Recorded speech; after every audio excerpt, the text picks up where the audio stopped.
Hello दोस्तों, welcome to Constance Mind. My name is Deepak and आप सभी को सबसे पहले होली की बहुत बहुत शुभकामनाएं। एक नया एप्लीकेशन फॉर्म है क्रेट 2022। ये स्टेट यूनिवर्सिटी गवर्नमेंट यूनिवर्सिटी है और आप लोग यहाँ पर देख सकते हैं ये एप्लीकेशन फॉर्म जो है वो न्यू है। यहाँ पर आपको सारी डिटेल्स देखने को मिलेंगी।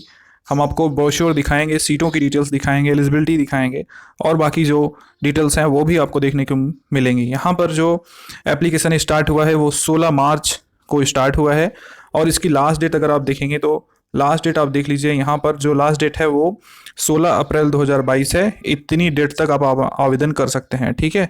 और एंट्रेंस टेस्ट की डेट अभी नहीं घोषित हुई है, वो भी जल्दी आ जाएगी।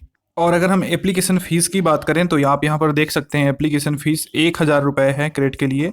और यहाँ पर आप अप्लाई ऑनलाइन यहीं से कर सकते हैं। और उसके बाद अगर आपको ब्रोशर वगैरह डाउनलोड करना है तो आप यहाँ से डाउनलोड करके देख सकते हैं। और यूनिवर्सिटी का नाम अगर देखना चाहेंगे तो ये उत्तराखंड ओपन यूनिवर्सिटी है, जो कि उत्तराखंड मुक्त विश्वविद्यालय है। और ये जो है यूजीसी से रिकग्नाइज यूनिवर्सिटी है। आप यहाँ पर फॉर्म फिल कर सकते हैं। उसके बाद अब हम ब्रोशर वगैरह देखेंगे तो सबसे पहले हम आपको सीटें दिखाएंगे। तो यहाँ पर सीटों की डिटेल्स आप देख लीजिए। ये सीटें हैं।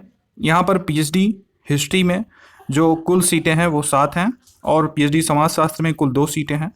कैटेगरी वाइज सीटें विभाजित हैं। राजनीति शास्त्र में 2 हैं, पीएचडी समाज कार्य सोशल वर्क में 2 हैं, पीएचडी भौतिक विज्ञान में सीटें 7 हैं एंड रसायन विज्ञान में 6। इसी तरह पर्यावरण में अध्ययन में 3 सीटें हैं और पीएचडी आप मैनेजमेंट में देखेंगे तो टोटल 3 सीटें हैं। और कॉमर्स में देखेंगे तो आप यहाँ पर टोटल 2 सीटें पाएंगे। और इसी तरह से आपकी जो और विषय है शिक्षा शास्त्र उसमें 13 हैं, अंग्रेजी में आपका 1 सीट है और संस्कृत की हिंदी की सीटें हैं। पीएचडी में आपका कंप्यूटर एप्लीकेशन साइंस की सीटें 12 हैं, मनोविज्ञान की सीटें 3 हैं। और यहाँ पर और भी सीटें हैं जैसे कि आप देख सकते हैं ज्योतिष की 1 सीटें हैं, पत्रकारिता में 6 सीटें हैं, economics, administrations, botany, mathematics, zoology सभी में सीटें हैं, होम साइंस में 4 सीटें हैं।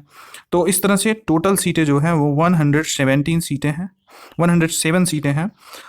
यहाँ पर आप देख सकते हैं कि परीक्षा का चरण किस प्रकार से है। तो परीक्षा का चरण जो है इस प्रकार से है कि आपका प्रथम चरण में क्रेट होगा या फिर आप यूजीसी या सीआईआर से जेआरएफ हों तो भी आप अगर आप जेआरएफ हैं तो आप एंट्रेंस टेस्ट से एग्जाम्प्ट माने जाएंगे। डायरेक्ट आपका साक्षात्कार होगा।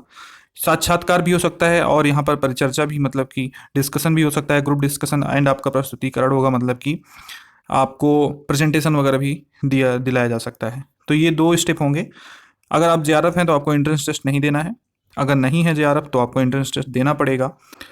और अगर पात्रता की बात करें, मतलब एलिजिबिलिटी, तो यहाँ पर 55% मार्क्स आपका पीजी में होना चाहिए, ठीक है। व्यावसायिक जो आपका रिलेवेंट डिसिप्लिन हो उसी में, ठीक है। आपका क्या होना चाहिए 55% मार्क्स। एससी एसटी ओबीसी के लिए 5% की छूट है, 50% मार्क्स होना चाहिए, ठीक है। उसके बाद और नीचे आएंगे तो यहाँ पर आपको डिटेल्स मिलेंगी कि आप प्रवेश परीक्षा जो होगी एक एलिजिबिलिटी टेस्ट होगा, उसमें आपका 50% मार्क्स रहना अनिवार्य है। अगर इतना आप लाते हैं तो क्वालिफाई माने। प्रवेश परीक्षा में 50% प्रश्न शोध से आएंगे और 50% आपके सब्जेक्ट के क्वेश्चन होंगे, ठीक है। यहाँ पर ये कहा जा रहा है कि यूजीसी नेट जेआरएफ या फिर सीआईआईआर नेट जेआरएफ को परीक्षा से छूट दी जाएगी, ठीक है। यहाँ पर पीएचडी में जो लिखित परीक्षा होगी वो प्रश्न पत्र, उसमें भाग ए जो होगा वो 75 प्रश्नों का होगा, भाग बी आपका 75, उसमें भी 75 प्रश्न होंगे, ठीक है। दोनों 50-50% हैं। और ये यूजीसी का जो नेट का परीक्षा होती है उसी के अनुरूप होगा ये, ठीक है। और प्रश्न पत्र में सब बहुविकल्पी प्रश्न होंगे, ऑप्शन वाले प्रश्न होंगे, इसमें निगेटिव मार्किंग नहीं होगी। प्रवेश परीक्षा के लिए परीक्षा केंद्र की बात करें तो जो परीक्षा का केंद्र होगा विश्वविद्यालय की वेबसाइट, इसको आपको बराबर देखना चाहिए। और प्रवेश परीक्षा सिर्फ हल्द्वानी में संपन्न होगी, ठीक है। और कहीं इसका अलग स्थान आपको अगर बदला जाता है तो आप वेबसाइट पे इसको देखते रहें। शुल्क का विवरण कहा जाए, प्रवेश हेतु आवेदन पत्र जो है उसका 1,000 शुल्क है और इसमें कोई कैटेगरी नहीं विभाजित की गई है। पाठ्य वर्ग कार्य का जो शुल्क है वो 6,500 है। प्रतिवर्ष पाठ्यक्रम का शुल्क जो है वो 6,500 है। शोध ग्रंथ का जो मूल्यांकन हो, थीसिस का मूल्यांकन वो 5,000 उसकी शुल्क है। तो आप ये देख सकते हैं बहुत ज़्यादा शुल्क भी नहीं है यहाँ पर। यहाँ पर शोध की अवधि अगर कहें तो 3 वर्ष की होगी कम से कम और अधिक से अधिक 6 वर्ष, ठीक है। अगर आपको ये जानना है कि क्या विश्वविद्यालय यूजीसी से मान्यता प्राप्त है। तो आप ये देख सकते हैं, पहला प्रश्न इसमें मान्यता प्राप्त है, और इस अब पीडीएफ को आप इस साइट पे जाके डाउनलोड कर सकते हैं जो अप्रूवल है। और व्यक्तिगत माध्यम पद्धति से क्या ये पीएचडी की जा सकती है? तो यहाँ पर कहा जा रहा है कि यहाँ पर केवल नियमित पद्धति से ही पीएचडी पाठ्यक्रम कराए जाएंगे। ठीक है। अगर आप परीक्षा के लिए पाठ्यक्रम जानना चाहते हैं, सिलेबस वगैरह, तो ये यूजीसी नेट के अनुसार होगा। इसकी आधिकारिक जानकारी के लिए आप वेबसाइट पे जाके देख सकते हैं, ये वेबसाइट दी गई है।